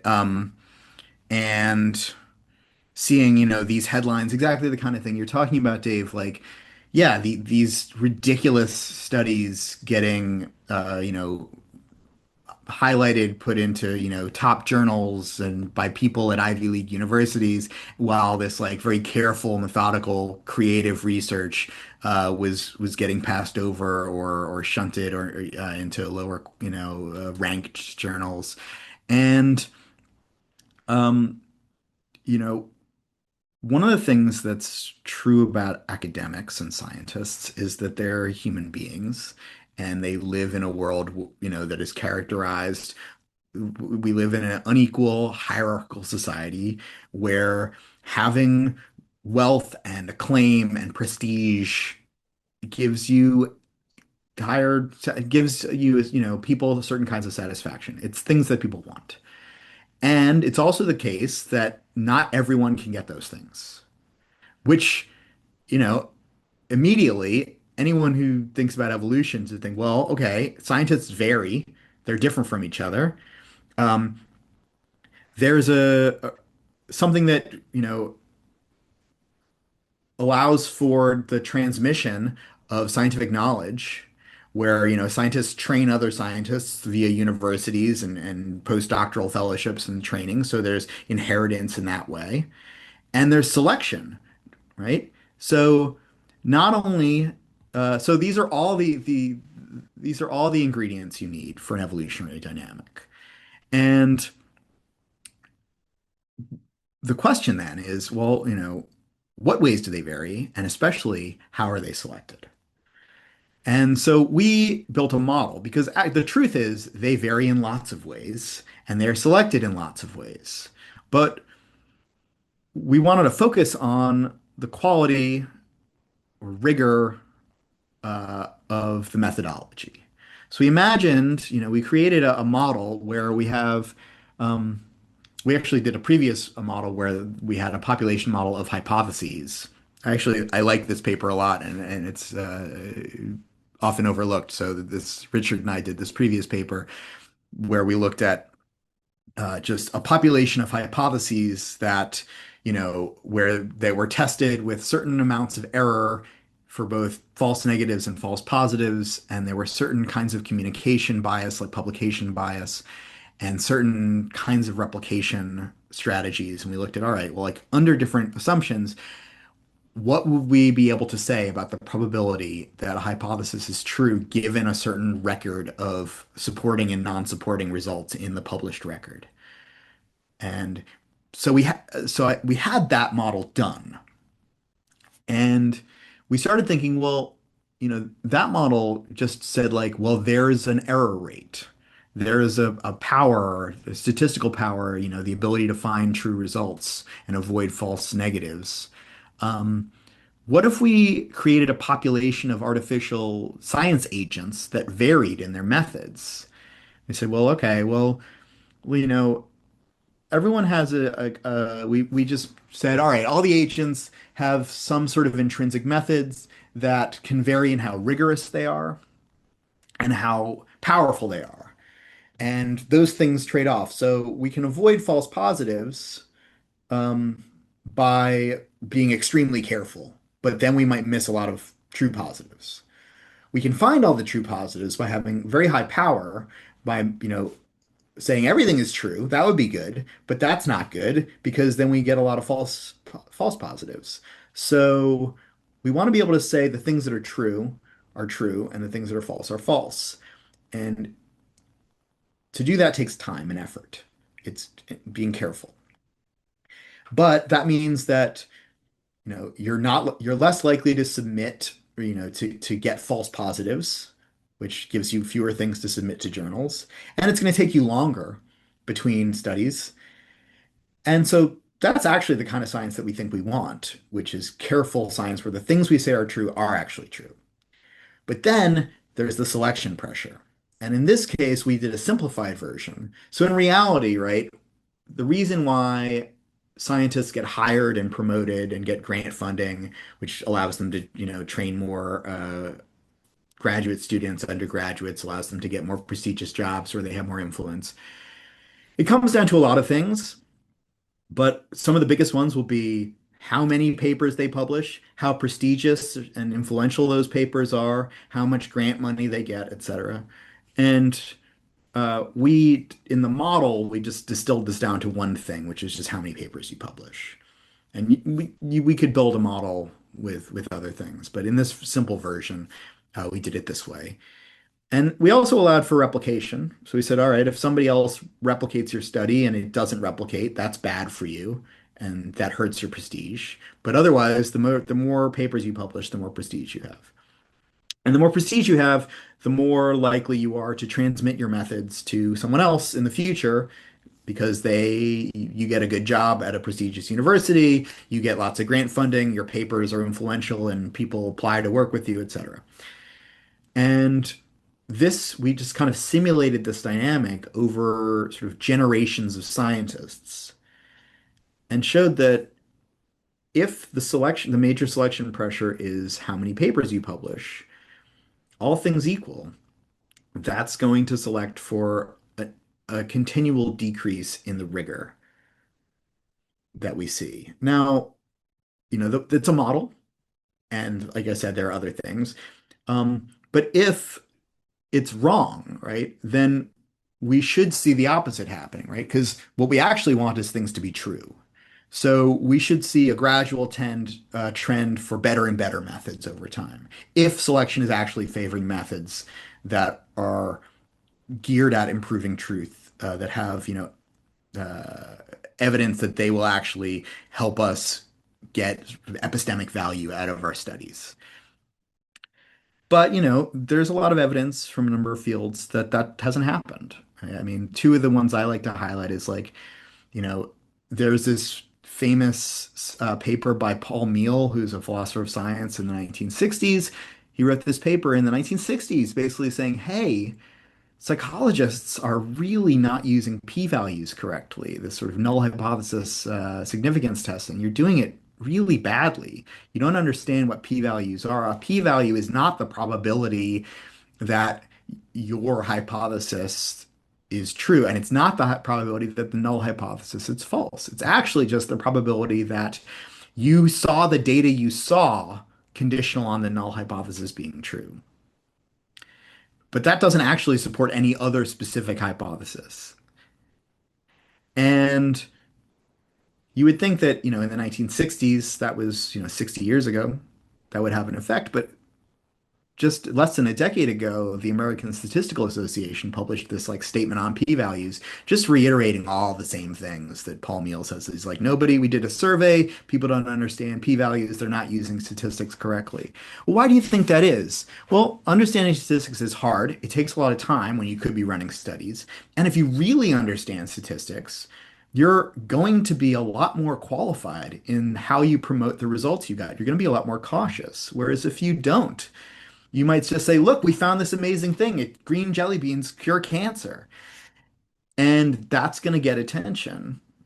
And in a world where there's not good vetting of these kinds of results, where scientists are policing themselves, you can actually get selection for misunderstanding. Hmm. Is this, would you view this analogously to life history theory, where there are trade-offs between quantity versus quality of offspring? You could either invest very intensively in a small number of offspring, if they're, if you expect them to live a long time, versus if you are in a high predation environment where most of your offspring are expected to die, you might want to hedge your bets and have a large number of offspring lay a bunch of different eggs in hopes that, and invest very little in any of them in hopes that at least a few of them will survive. Would you view this trade-off between quantity and quality as analogous to the trade-off between quantity and quality in scientific research? I think loosely analogous. Yeah. I mean, to some extent, first of all, like, I mean, all evolution, right, is about trade-offs. Right. So anything evolutionary is going to be about trade-offs. But I think even more so, right, this is an interesting analogy because um, in a lot of scientific fields, people get, the jobs and fellowships that junior scientists get right out of graduate school or even during graduate school matter a lot. Um, Yeah. there was a really neat study about a decade ago by this Dutch group, and they looked at the people who got this very prestigious funding award. So it gives you a lot of money to do your research. It's also very prestigious, helps you get jobs. And they looked at basically the people who were ranked just below the threshold and just above the thresholds. The people who got the award, but barely, versus the people who barely missed out on the award. And then they tracked them for a number of years after, and their paths diverge wildly. There's a huge effect of Hmm. these early successes. Hmm. So the value of edging past, being perceived as edging past your peers early on is it ends up in our system being really high in a lot of fields. And Yeah. so if you take on as a graduate student a very complicated project that's you're spending, being very rigorous and very careful about and taking a lot of time and doesn't really lead to a lot of publications, maybe a couple of like smaller publications that are you're publishing kind of on the way to something big. It's not big yet, but maybe it will be amazing later on versus somebody who's just cranking out those studies and Yeah. trying and aiming for things that are the sort of the most catchy and Yeah. most newsworthy and are the least careful. And what's going to happen, right, is if you have a system that values that second person over the first one, and it's not every system, not every field is like this, but when it is like that, then that first person doesn't get a job. They either get a low-ranked job where they're not going to have as many resources to continue doing their work, or they're going to leave academia and do something else. Yeah. And so the science that gets done overall um, gets worse. And this is actually why I think it's so important to think about the sort of cultural and institutional incentives and not just Mhm. individual behavior. Like we all know about perverse incentives, but there are some people who think, well, look, you just have to be better than that. You just have to be better than that. You just have to do the work that you know is good. And Yeah. it's like, yeah, well, that sounds really noble. Yeah. Um, and let's imagine, you do and you feel really satisfied. Yeah. Maybe you get lucky, but if you take, 100 people like that and 100 people who are just, playing the system in the using the techniques that the system selects for, well, the system is going to select for those people. Yes. And so it can't just be about individual behavior. It has to be also about, the sort of cultural and institutional incentives, the mechanisms that select for certain people. I mean, Yeah. we didn't think about this at the time. I completely wasn't turned on to it back then, but I mean, this is very similar to what, Noam Chomsky and Edward Herman were talking about in Manufacturing Consent on their book on the media in the 1980s. This is also a kind of sort of institutional selection where they're Yeah. saying, you know, the people who are in control of, media organizations are hiring people and promoting people who espouse certain views and, think about things in certain ways and not hiring others. And even if every single person who goes into journalism is completely noble and thinks they're doing the best they can, the people who think along the party lines are going to be the ones that end up in positions of authority and influence, and the ones who think Yeah. differently are not. Yeah, it's or that it's the whatever will be an audience, whatever increases the A/B testing of like what gets more eyeballs on this so we can sell Yeah. more ads. So yeah, if it's yeah, the idea that selection is what matters and not intention. I think Hmm. politics too, right? Like Definitely. you could say, um, you- how do we minimize crime? Well, we should do things that like punish criminals, right? As opposed to like, a minimal standard wage or something like Dan Nettles suggesting. The idea Yeah. that you can't intuit intentionally what will produce the outcome you want, and you have to just rely on the idea that there's selection, I think is a really humbling thing. And I think your work, when I've read it, every time I do something, I think to myself, like honestly, like I often think of the natural selection of bad science work, where I'm like, what am I selecting by clicking on this? Or what are we selecting if we make a decision about who to hire based on this criteria? How are we contributing? How are we like a cog in the wheel of the institution? Yeah. Yeah. Right. Yeah. I mean, I feel like this might even be a case of mismatch where we overestimate the effectiveness of appeals to morality and conscience. That if we just scold our way to better science or wag our finger to better Mm, science, that's going to solve the problem. We just need to encourage people to have integrity and to do better. Well, the problem with that view is that the people who are most susceptible to those appeals to conscience are going to be selected against under the exactly. current Yeah, incentive that's right. structure, and the So, people who are least susceptible to those appeals are going to rise to the top, right? yeah, so you end Uh, up, if you want, you want is a world where integrity and, morality, let's say, are favored. You yeah, actually have to change the system so that the people who act that way are actually the ones that rise to the top and are the yes, ones that get rewarded, and the Yeah. other ones get don't. And I think, I mean, with politics, I mean, obviously, we're seeing the effects of selection, every day right now.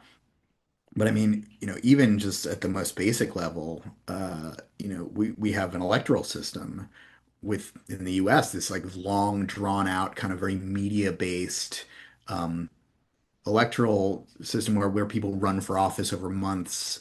And what does that do, right? It selects for the people who are really good at running for office. But the people who are really good at running for office in that system aren't necessarily the people who are really good at governing. Right. Yeah. Or even like, gerrymandering, or, it's even Oh worse, yeah, like those the two. selection. I mean, yeah, Absolutely. yeah, like yeah, you would, Right. yeah, exactly. The selection, or even, yeah, yeah, tons of examples of, if you can put your thumb on the scale of the selection process, it's really leads to crazy outcomes. Yes, it's a counterintuitive, like we're not inclined to view things in terms of incentive structure problems as opposed to character or ethical Yeah. problems. Yeah. I again, it may be a kind of mismatch. I don't know, Yeah. but it seems like our first inclination is we got to boo the bad people. We got to figure out who the bad people are and discourage them, and we got to praise the good people, and that's the way to solve the problem, as opposed to viewing it as an incentive-based problem that we. Yeah, although I do want to maybe push back on that slightly Sure. because if it becomes normative to boo the bad people and punish the bad people, and the mechanisms for bad people succeeding are not there, right, Yeah. Yeah. or are shut down actively, that does change it into a selective system. Sure. So, Yeah. so booing the bad people can be a precursor, or let's say an early, sign of Yeah. more normative, more institutionalized change. But you have to get all the way there. Right? It Yeah. just can't be yelling from the bleachers. Yeah. Totally. Yeah, Yeah. I feel I just to interrupt, like I can't emphasize enough. I wish like we don't have ads on this, but like the PSA of like selection and not intention is really Yeah. what matters. I feel Yeah. like that's such an important sort of public uh education thing. Like I wish there Mhm. was something in school even where, I don't know, like just game theory models or something. I mean, I don't know what Yeah. you do with that, but just the idea. I think I even for myself, I still catch myself going in the wrong direction as David's talking about, where I just sort of really overemphasize people's intentions and motivations, or wagging a finger, as opposed to people are doing what makes sense given the incentive structure of the environment. And that's the thing you got to really target. I mean, it's hard because it's a bigger than one person. It's hard, and it's not all one or all the other either. I Yeah, mean, no, no, that's fair. Yeah. Right. Like, especially Well, yeah. right. And the problem is there are also incentive structures for changing the incentive structure, and those can be yeah, fucked too. exactly. And that's the problem, Yeah, right? exactly. Yeah. Like Yeah, the people who rise to positions of power who are capable of changing the incentive structure, well, that is itself a whole selection process that you're not getting the people who are best able to do that. yeah. No Uh, one wants to change the incentive structure to be something that wouldn't have selected for them. correct. Exactly. Yeah. Exactly. Yeah. Yeah, Paul, which is yeah. yeah, I know. Go ahead. Yeah. No, I was just going to say, I mean, we saw that in science too, with a lot of pushback against reform a decade ago, where a lot of people who had succeeded very well, with the old system were very against these sort of Yes. increased scrutiny. Yes. Yes. Yes, I I just, remember. I mean, I was in grad school during the whole when the replication crisis was like reaching its peak, and I remember there was a lot of like political squabbles between the old guard. We're saying everything's fine. This is just a bunch of bullshit. These are like replication bullies, replication police, or whatever. And like the new guard was like, no, this is a serious problem. We need to really change things. And it was not a coincidence that the old guard, the people who were fighting for the status quo, were the people who were the most privileged, the most prestigious, with the highest positions in the current system. They were obviously the stakeholders of the status quo, and the new guard were the people who were most likely to benefit from a new system. Um, collapse so of a yeah, status game. Yeah. Collapse of your stat exactly. in David Pinsoffian terms. Yeah. Exactly. I was in the middle of a status game that was on the brink of collapse, and there were stakeholders in the current status game that were trying to preserve it, and stakeholders in a new status game that were trying to undermine it. And I think, things have improved. I mean, maybe you can correct me if I'm wrong, Paul, but I think we have at least seen some progress. I would like to see more, but I think we're certainly better than we were in the peak of the replication crisis. Would you disagree with that? Well, yeah, yes and no. I think that yes, I think there are a lot of things that are better. I think that the people are a lot more savvy about statistics than they were and methodological design. Um, I think people are generally, graduate students coming out of the social sciences and psychology are better at coding and better at statistics. They're increasingly thinking about causality. Um, I still think that the sort of like minutiae, like myopic view of, I will do one study that changes the world and without really thinking about how it is linked to the larger, you know, uh, constellation or blanket of human behavior, the breadth of human behavior. I think that's still missing a lot of the time, and it leads to a lot of work that I feel like could be good if there was some more thought that went into it. But I've been disappointed in a lot of the work that's come out, and maybe this is just there's the old adage that 90% of everything is crap, and maybe that's just always true. Uh, but I think like that the good 10% uh, is pretty good. Now there's a lot of good stuff.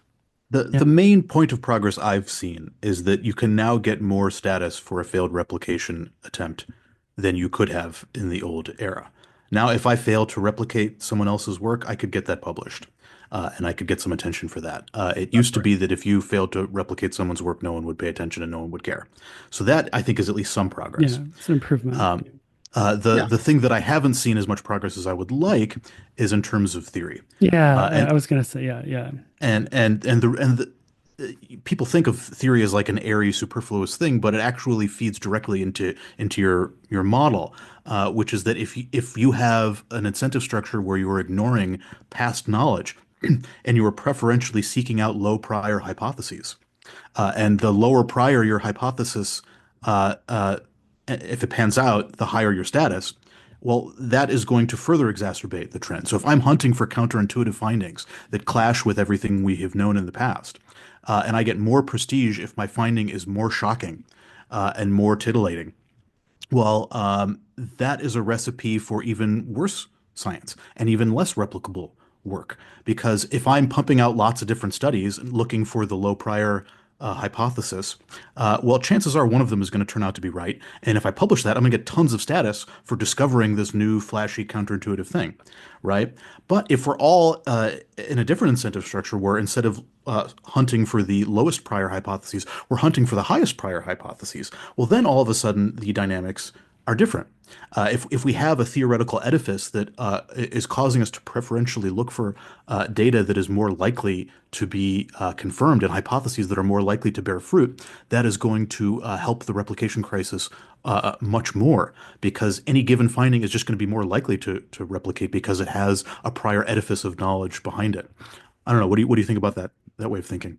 I I understand that way of thinking, but I Yeah. also think that there's a problem that potentially comes out of it, which is that we we want to the things that are counterintuitive or surprising, let's say, are actually the more valuable if they're right.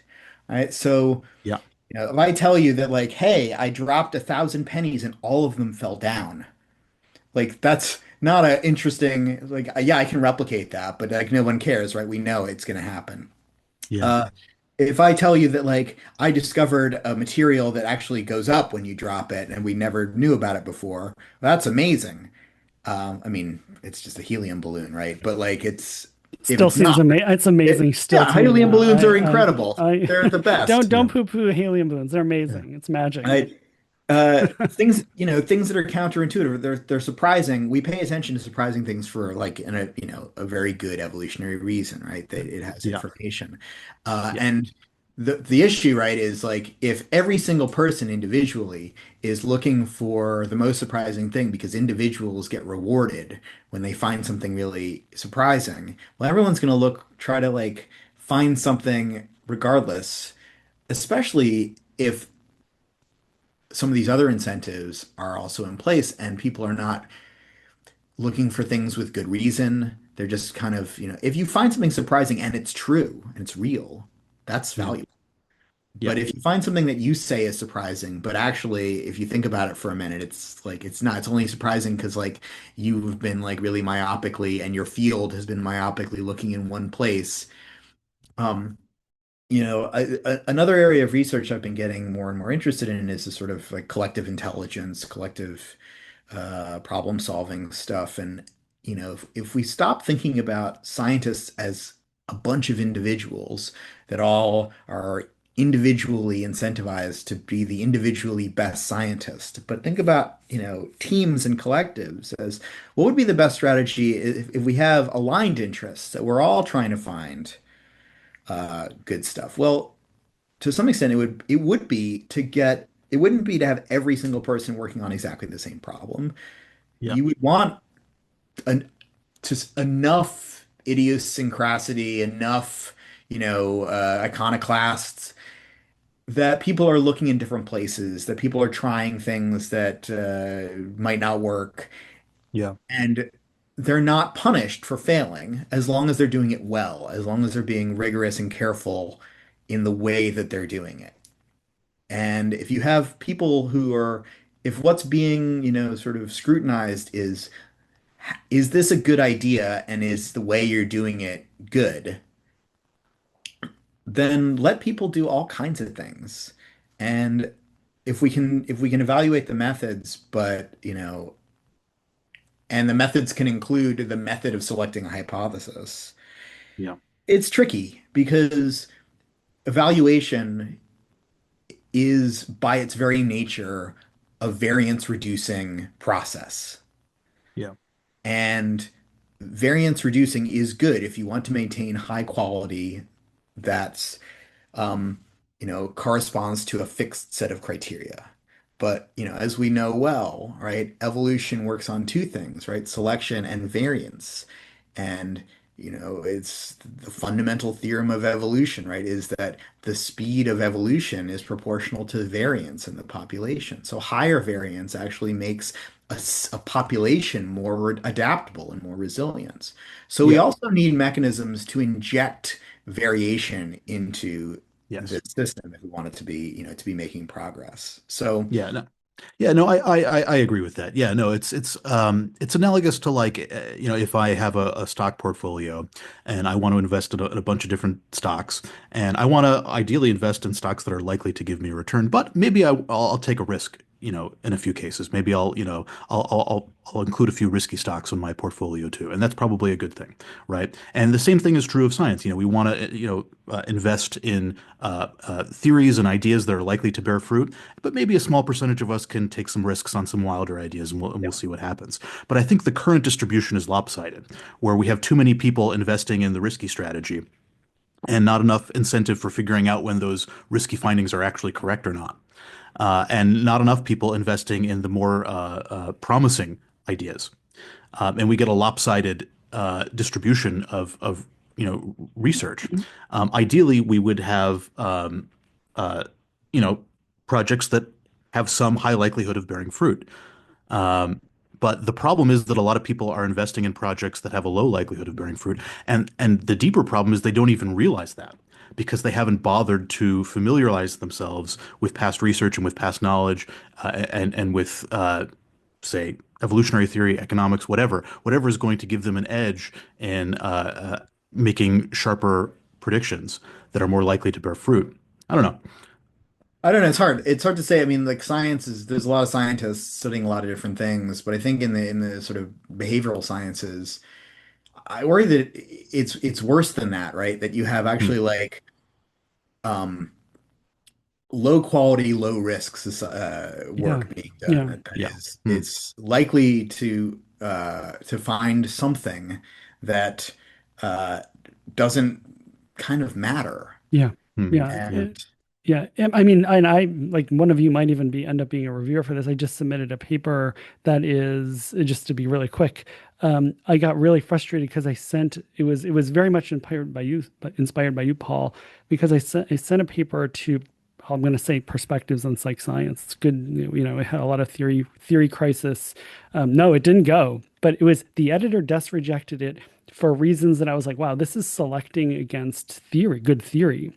And so I actually wrote a rant paper. I submitted to Perspective. So here's the premise: is that um, if you ask for data concurrent with theory, so if you select theory based on whether it it comes along with data with the theory, it selects for bad theory because it selects for basically the kinds of theories that it's easy to generate data about.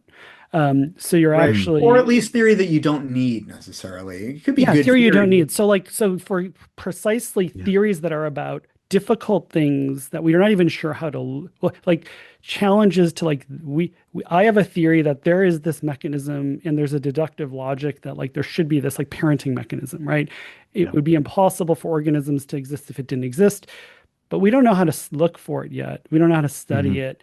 The Yeah. idea that, that gets selected, that paper gets selected out because it doesn't have any data with it, right? Mm. It falls out of the narrative of what we're even discussing. So the idea is that, I mean, the short version is asking for data concurrent with theory selects for bad theory, and I sent it to Perspectives, and it was rejected because it didn't have data. The ultimate Uh, irony. yeah, so I love this, and so this is a very much inspired by Paul Smaldino, I think, but it comes back to this thing of that it's just what are you selecting for, right? Yeah, I Yeah. know, and we have you from, I mean, this is also, my sort of push to like be deep in your field, but like look at other fields too, because otherwise you get totally insular and you allow things to become normative and that shouldn't be. yeah, Like that. I mean, there's so many examples from other fields of theories being published and then, not finding, experimental evidence for them for years, sometimes yeah, decades. yeah, yeah. Paul, I want to just because we're running short on time or we're ending here. We haven't, we've ebbed and flowed in terms of like talking to guests about like themselves or like their life. But I am curious because you have this in my opinion, you have like a very fierce scientific identity in the sense of you're really pushing not in like a pushy way, but you're a spokesperson for doing models. I mean, you have papers that are like models are stupid and we need more of them. Like that's a very special sort of stance to take. Like I'm an expert in something and it's stupid, but it's a good thing. Like that's a very special thing. It feels very different to me than what we talked about before, which is sort of people have these status games and they're just like, I'm the best. Like to say something like, I'm an expert in something that's stupid and we need more of it is very subversive. So I'm just sort of curious, like we talked about, the punk rock East German thing. I mean, have you always sort of wanted to, is that you? Like, are you the punk rocker in East Germany for Well, science? punk Sorry. rocker would Yeah. never admit Yeah. that they would. Yeah. Yeah. Well, Yeah. Well.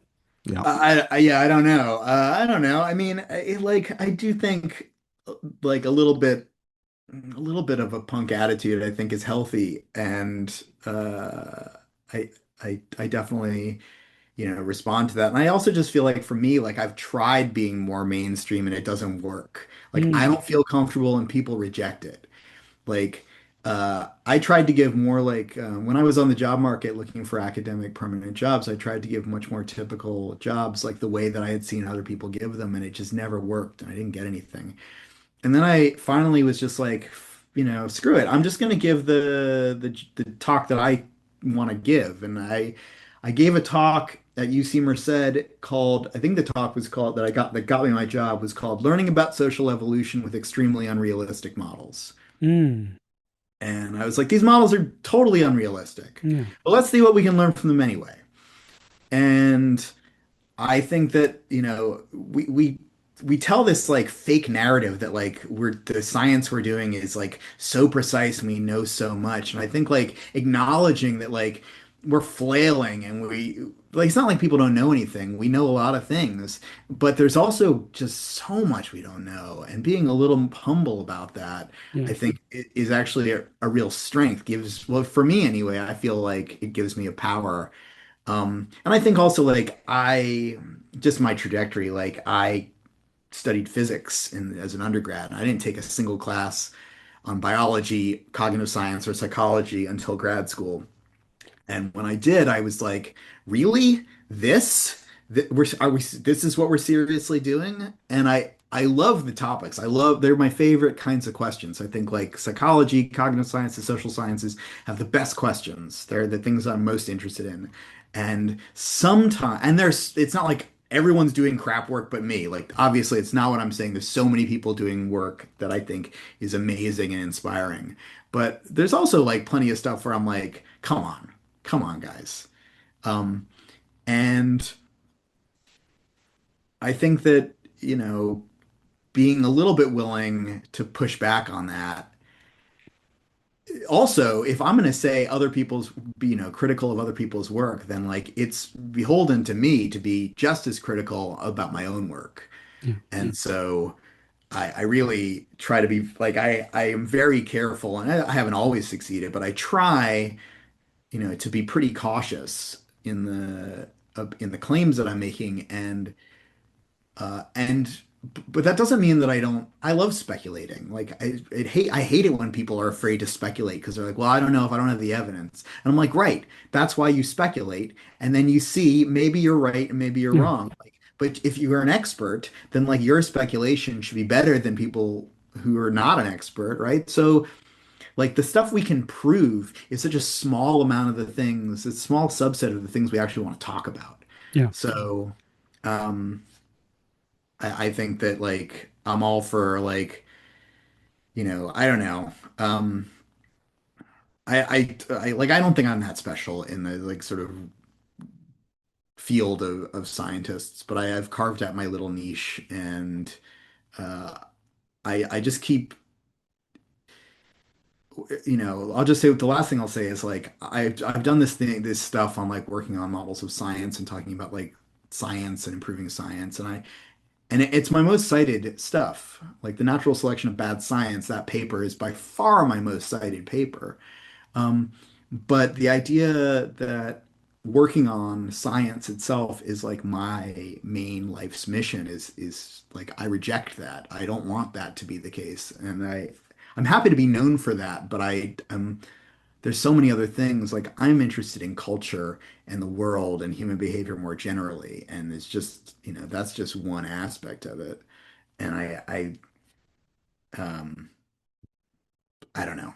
I don't know where I'm going with that, but Yeah. I also think this all comes back to like the original identity thing where we're all looking around and like psychologists are like, it's sort of the emperor has no clothes. We're sort of you're anticipating like what's gonna give me status, how are other people gonna react to stuff? And there's this, I think there's a paper about this where it's sort of the surprisingly popular thing where I remember we had for our wedding meal, we asked people like we have to have like these three entrees and we had like, I don't know, something like quail. And everyone was like, "Oh, I would love quail, but I don't think anyone else is going to." And it turned out to be a really good idea that we had quail for the meal because everybody wanted, but nobody thought anyone else did, but they thought they did. And what this paper is about, surprisingly popular, is something where you respond to something, but you don't think anyone else will. And I think like the value of like having a paper like models are stupid, we should have more of them, is it removes that it's sort of that courage to sort of be like it's standing out, like it's rocking the boat a little bit. yeah. But then people can be like, oh, there is somebody else who's like these things are useful, but they are kind of stupid, and we don't have to like pretend like everybody agrees that they're not stupid, you know. Yeah. And maybe it kind of it gives some error to otherwise everybody's like pretending like, well, I think everybody must think they're right. I might think they're stupid, but nobody else does. And you being a little bit courageous to be like, well, they're dumb, but let's use them. Like I think that helps people realize that they're not alone. Yeah, I think that's right. I can't remember what book it's in, but there was this. I remember a long time ago reading this something by Kurt Vonnegut where he talks about in one of his books and about how like one of the great things about writing is that like somebody you've never met can read something that like expresses a perspective on the world and says, "Hey, me too. I think that way Yeah. too." And that like that feeling of, "Hey, I'm not alone in thinking this," Yeah. is hugely powerful, and it's like one of the things that really like ties me, and I think a lot of us, to like the works of art that we love and the works of writing, fiction or non, that we love. And so I think like, to the extent that like I can be that for even like a handful of people in, is that's huge to me. I get Yeah. a lot Yeah. of Well, gratification. it was for me, honestly. Like honestly, the like I'm like, this is ridiculous. There's good work and there's clearly selection for status. It was really it kept me in this to know that other people were thinking the same way. Hmm. To tie it back full circle, it is perhaps the feeling of a covert signal well received. Exactly. And Well to done, be Dave. part of a community that you didn't know Yeah. existed. Yeah. Um, so, Paul, is there anything that we should have asked you during this time, or did we get it all? I mean, I'm sure that you got a very small amount, but Yes, Yeah. because we all contain multitudes. But it's I true. feel very, very happy with the conversation. I thought Yeah. I had a lot of fun. Yeah, Stu, Cool. can you demonstrate at least one thing behind, like what there for the people who are just listening, but like, we also are on YouTube. You have guitars and you've got a solar system or something behind you. What is that? Well, I'm not going to play guitar on the podcast, but Okay, no, I do, that's for I, subscribe. We don't have subscribers, but if we did, that would be bonus content. You have to pay to listen to Paul. uh, you can some of the music by my old garage band, The Small Dinosaurs, is available on Oh, streaming fantastic. services. Oh, so Feel it's called free. Small Dinosaurs. I will put a link in the show notes. So it's Small Dinosaurs. Yeah. Okay. Um, and then this is a Lego Technic. It's a sun and moon and Earth, and the Earth spins and the sun spins, and the Earth goes around the sun and the moon goes around the Earth. And I'm twisting a little lever, and it can show you like where the relative positions of the sun, the moon, and the Earth are at different times of year. Awesome. And it's a very old technology, but Lego made one, and I got it for Christmas. And we That's were talking about awesome. it earlier. I think it's really neat. Um, That's so props to Lego. So Yeah, awesome. Yeah. Lego, please sponsor the podcast. No, I'm kidding. Oh, look at that. At the very end, I'm shilling to corporate. Yeah, anyway, but yeah. I mean, if you're gonna shill to a corporation, Lego's a pretty good one. Yeah, I mean Yeah. a lot of wonderful changes to human brains done by Lego, and that's saying a lot. That sounds like really dark. It's a very reductive way to put it. It's I like don't know if you know about Lego's secret laboratory yeah. where they're changing Yeah, people's no, I brains. know. It's exactly. I'm just I don't know, like Coca-Cola's just dump people full of sugar. Lego, it's like No, it's change educational. the, It's been, but Yeah. yeah, I feel like I kind of think in Legos, and I feel like that's a good thing. I don't know, yeah, to think in terms of how the pieces fit together and how it works. I don't know. yeah. In like perseverance and planning and mental Hmm. rotation and Yeah, creativity and autonomy and all those things. But yeah, yeah. no, fair enough. All right. Well, uh, maybe on that note, I don't know. Paul, do you want to have the last word? Potato. All Awesome. On right. that Great note. last word. All right, Paul. Yeah, I'll stop recording, but it was great, man. Yep. Oh yeah, thanks. This is fun. David, I really enjoyed this conversation with Paul. Did you enjoy it? I loved it. I had a Okay. blast. All right. And if you did enjoy it, please help us by spreading the word. If you just tell one other person, then they'll might listen to it as well. I can't tell you how many people who I've emailed as like even a guest to come on who said I didn't know about the podcast. So um, and then they listen to it and at least 90% of the time they say, oh, it actually was pretty good. Yeah, that's true. I mean, unless they're all lying to us so they don't hurt our feelings, Yeah, people have maybe been the pretty people who positive about never it. got back to me are like, that was bad. I mean, occasionally people leave bad reviews, but that's okay. But if you're one of the people who does enjoy the podcast and is willing to tell us the truth about that, um, then maybe share that truth with others by saying a kind word about us on social media, leaving us a kind review, visiting us on Patreon. There are many ways to show your support, and your support is what keeps us going and keeps this thing going. So please show it. That and caffeine. Yeah. You could send us some coffee grounds, preferably in a fanny pack. That would be fantastic. What a, and we'll leave you with that image till we see you next week or hear from you next All week. right. Okay. See you next week.